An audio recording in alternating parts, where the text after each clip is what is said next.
Don't want no trouble, don't want no trouble. Just left behind what once was mine.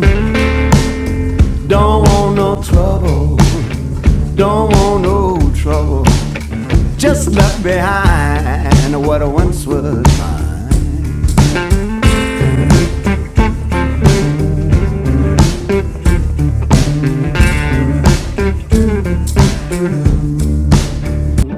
Up on the hard road, the hard road. Up on the hard road, I'm lost and never found, and I can't turn this thing around.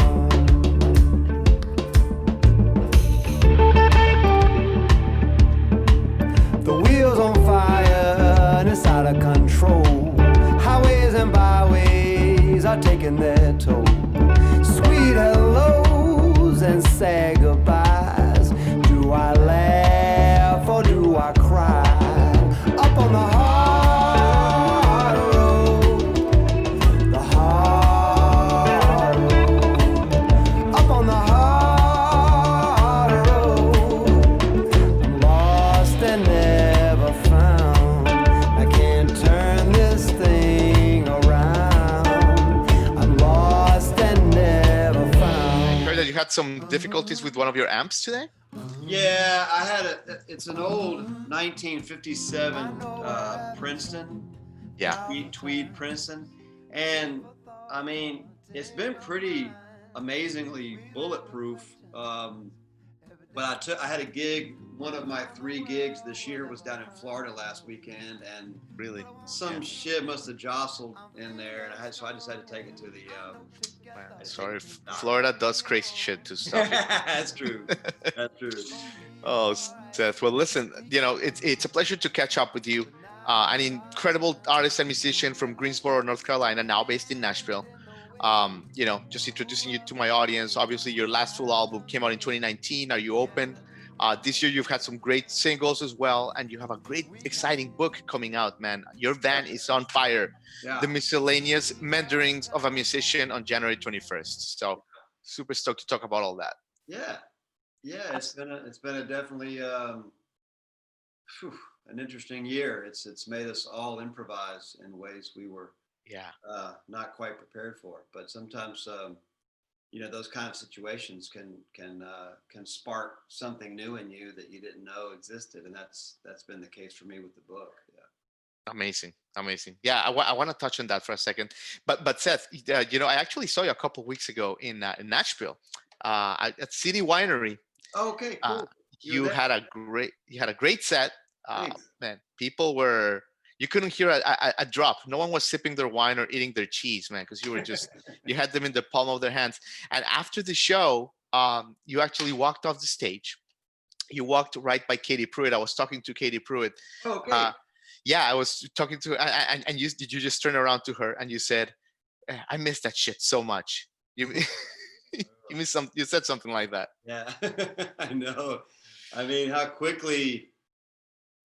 I mean, I've been doing this for. I started doing all these shenanigans in 1997. That's when I put my first album out. Wow. So I've been at it a long time, but in the last 10 or 15 years, it's been, the just full on performing. Yeah. And I just, man, being away from it for whatever, how many months? 7 or 8 months or something like that. It was so refreshing to not only play, but also to play with like-minded people that speak the same language as me. Like, of course, all the Wood Brother guys, and so yeah, it was a great night. Yeah, it was a great night, man. But yeah, anyway, but just wanted to say that your new single sounded great as well. So thanks. Absolutely, yeah, Thanks, absolutely, Thank you. Absolutely, Seth. So before we get to your book, let me just talk about your early life for a second, just for my audience who may not be aware of, both of your parents obviously come from a classical background, Seth. Your uncle played the bass, your father played cello, amazing strings player as well. and you played the cello from an early age. Yeah. We're in the holidays and all that stuff. How was it musically, the holidays in your house, in the 14 acres of land growing up? Oh, how are the holidays out there? Yeah, for you. There was definitely, it was magic. I remember we used to have this tradition, man. There was 9 of us living in this house. It was two families, my family of 4 and another family, the Waltons, and they had 5. And I mean, we would go out to the damn field and chop down a cedar tree and prop that thing up with some bricks and some sand in a bucket. I remember that. And we would have all kinds of fun stuff we would do. We would always, I remember there's actually I didn't intend this segue, but there's a piece in the book. Yeah. Let's talk about the book. There's a piece in the book called Live a Little, and it talks about Christmas Eve one night. I dressed up in a choir robe, and I tried to be Mahalia Jackson, and I was singing Go Tell It on the Mountain, and I had these balloons, these big boobs, and we were clowning, and it was such a free place to, as a creative kid, I didn't feel like, I feel like I could just be my weird expressive self, and awesome. They embraced that, and that's great. That's a great memory. Thanks for sharing that. But let's talk about the book. It's already available on Kickstarter for pre-order, and you can get it with hard and soft cover editions, bundles, all kinds of goodies from you, acoustic recordings. So we'll put the link when the episode goes live, so people check it out. But tell me, you were not expecting to write this book, I suppose. When in the pandemic, Seth, was it March, April? How quickly did you shake out of your shell shock and you were like, okay, this is what I'm going to do? It was pretty quick when I started to write. It wasn't until maybe April, May when I realized actually I might be able to put a book together.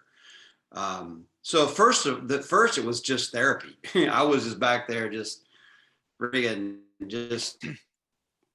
trying to express myself, and I used to do like little words from the road, as I call them, just like little journals or essays from the road, and right. So I always knew I had a voice in this way, but when I started in March digging through it, that's when I realized, hey, you know what? Maybe there's something here. And it just so happened, man, that my next door neighbor, her name is Leslie LaChance, and she wrote a piece about me in the East Nashvilleian. Mm-hmm. She's a great writer and poet herself. You should check out her work too. Well, I just showed a couple pieces to her, and she's an editor too, a great editor. So she was like, hey, man, you might have something here, bro. And so we started working together, and she became my editor through the whole process, and really challenged me in a lot of ways. So I have a debt of gratitude to her as well. So your neighbor was your editor? Yeah. It was just one of those things, man. And once I started to actually realize that this could be a possibility, that's when I went completely, hog wild. And I just wrote for 6 months straight. Yeah. But I love it, Seth, because there's so much good music that's been released this year by many of your contemporaries, so many. But I do worry. I was talking with Mark Goodman the other day, a good friend of the show. If maybe it's gonna be lost in a black hole of 2020, maybe we don't know. Yeah. But a book, you put your energies. This is gonna be forever in a way. Yeah. I mean, I hope that people enjoy reading as much as I did writing it. It's kind of a hybrid book. It's kind of memoir-esque, but there's short essays. There's there's stories of gigs gone right and gigs gone horribly wrong, and there's there's some poems in there. There's a lot of my artwork in there. Yeah.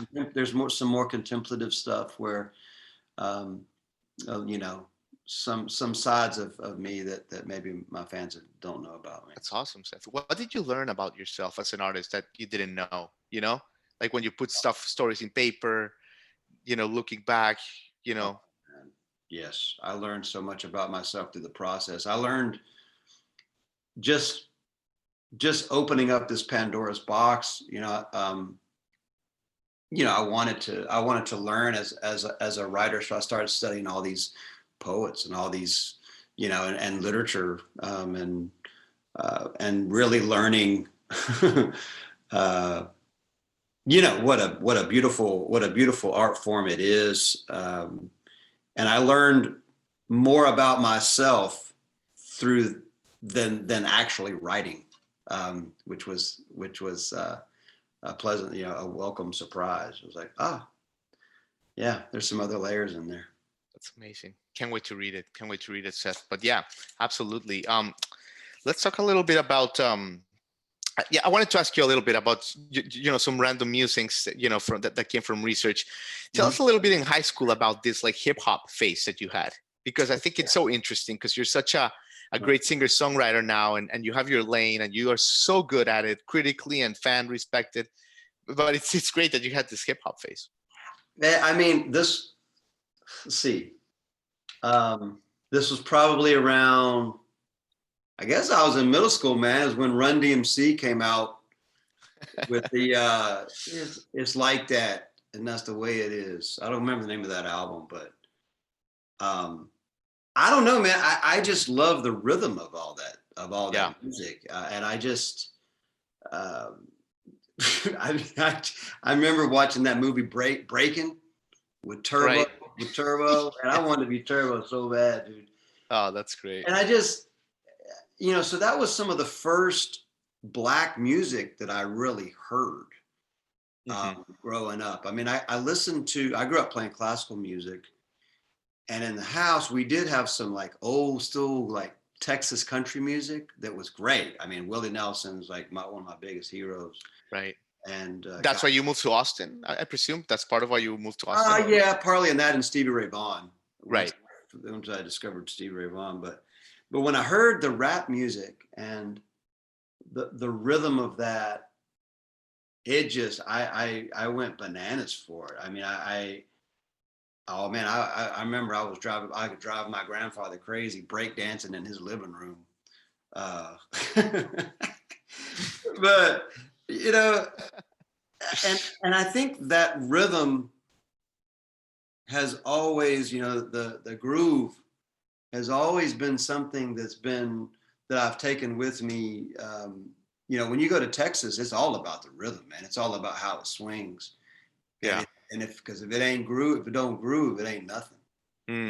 And so that rap music is, I mean, Tribe Called Quest, De La Soul, amazing. All that stuff, EPMD, all that stuff was such great soul pocket. I loved it. I love it, Seth. Well, listen, it makes sense. Hearing you live a couple of weeks ago, it makes sense. And on your records, you definitely have tints of a lot of influences in your sound. So all this makes sense, man.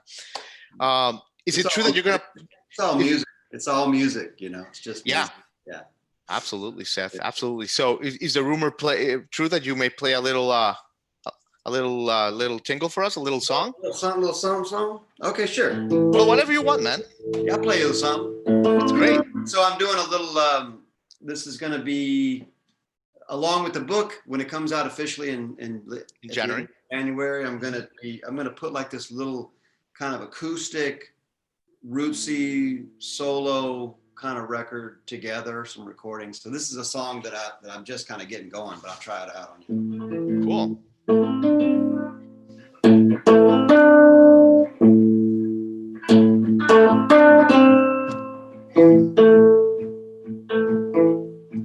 The future ain't what it used to be no more. 'Cause nothing's gonna be the way it was before. Where we were headed is no longer found. We were climbing that ladder to a hole in the ground. The future ain't what it used to be no more. Have my eyes on the prize, headed for that finish line. I knew just around the corner the dream was mine. But then the world flipped around, slowed me down. But I got a good look at what I need. I must say I'm glad to see you changing me.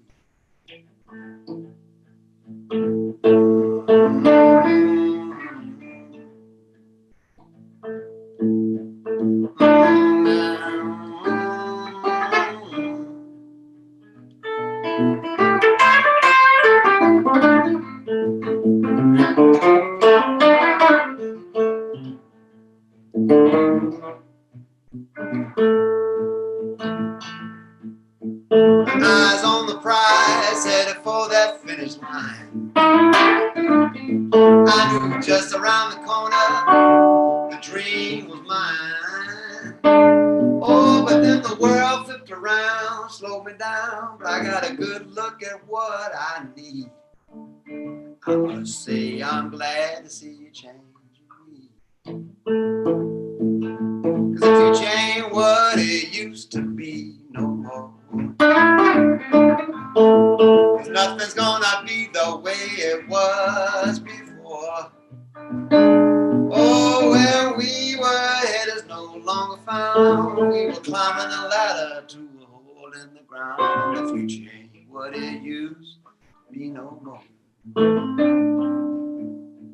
If you change what it used to be no more. Maybe I finally found what I'm looking for. 'Cause the future ain't what it used to be no more.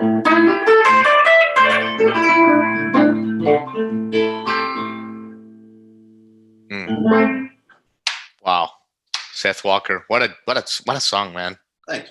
Unbelievable. Thanks. Seth, if I gave you any guitar, could you make it sound good, or are you like particular with your guitar? I mean, I could do something with it. You could do something. I could do something with it, but yeah, I mean, I do like these old. I like these old Gibson guitars. Oh, man, that sounded so awesome. That's a 1952 Gibson. Oof, that sounded beautiful, Seth. Well, listen, you've been so generous with your time. Let me leave you with this. You say the future ain't, is not what it used to be no more. Mm-hmm. How do you think, 2021 is here, basically? How do you think we are going to change as a country, as artists, as music, as humans? Oh man, it's been. Well, I think we. Yeah, for me personally, I felt like I was on some kind of a crazy flaming hamster wheel. And this has slowed us all down, hopefully, slowed us down enough to pay attention to what's important in our life. Because we get so wrapped up in all this just bullshit, this materialistic stuff, and all this is, and just not treating each other the way we should. And right. I definitely want to go into 2021 with a new perspective, and also try to relax into it. I want to get so excited, and mainly is to keep an eye on each other. I love it. Yeah, Seth Walker 2.0. That's right, baby. Well, listen, Seth, happy holidays to you, to your family. Down south, you stay safe, stay warm. I hear Nashville's getting cold, so put on a sweater, stay warm, man. And thanks for the music. Thanks for everything. Thank you, Jamie. Take care. All right, take care, man. See you, man.